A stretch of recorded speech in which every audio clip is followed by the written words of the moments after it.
Hi everyone, I am Li Sien for Manufacturing Process Section 1. This video is for education purpose.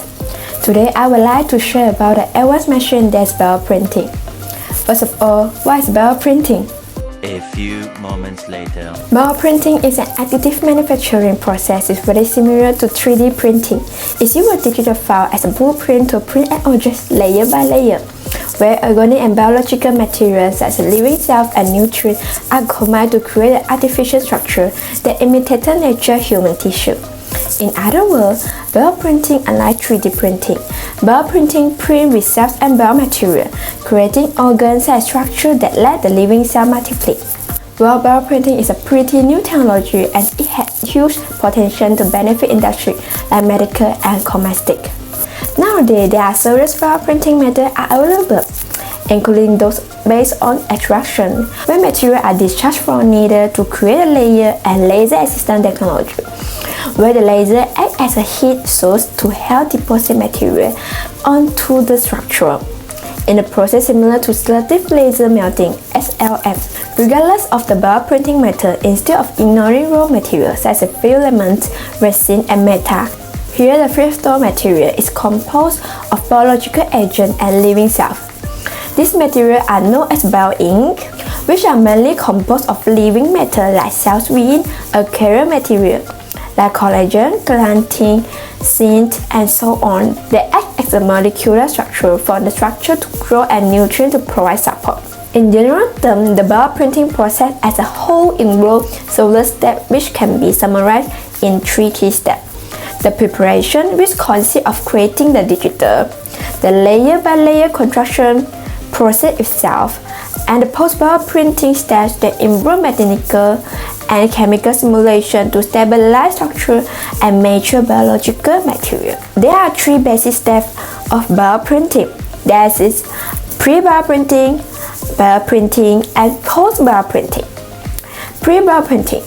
This involves creating a digital file for a printer to read. These files are often based on CT and MRI scan. Researchers prepare cells and mix them with the bio-ink using a live cell imaging system to ensure there are enough cells to print a tissue model successfully. Bioprinting. Bioprinting, researchers load the self-loaded bio-ink into the cartridge and choose one of multiple print heads depending on the structure they are trying to build.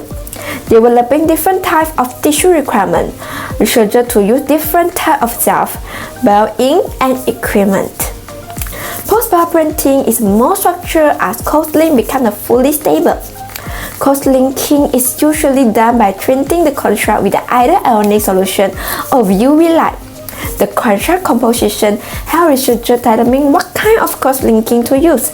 Then the cell file constructs are placed inside an incubator for cultivation. Application of bioprinting. Firstly, drug development.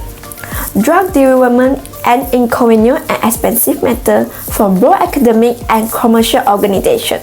Bioprint tissue can be used still during the early stage, providing a more ethical and cost-effective solution. Using bioprinted tissue can help researchers determine a drug candidate efficacy sooner, enabling them to save money and time. Second, healing.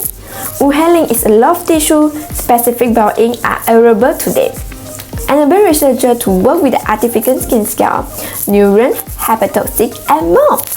One day, clinicians could use this model for therapeutic procedures like skin graft, burn bandage for cobalt wood, or even plastic surgery.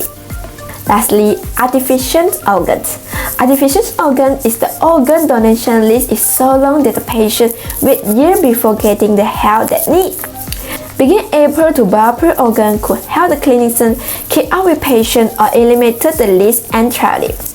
While this solution is found down the line, it is one of the most impactful possible in the field. That's all for today's sharing. See you. Bye.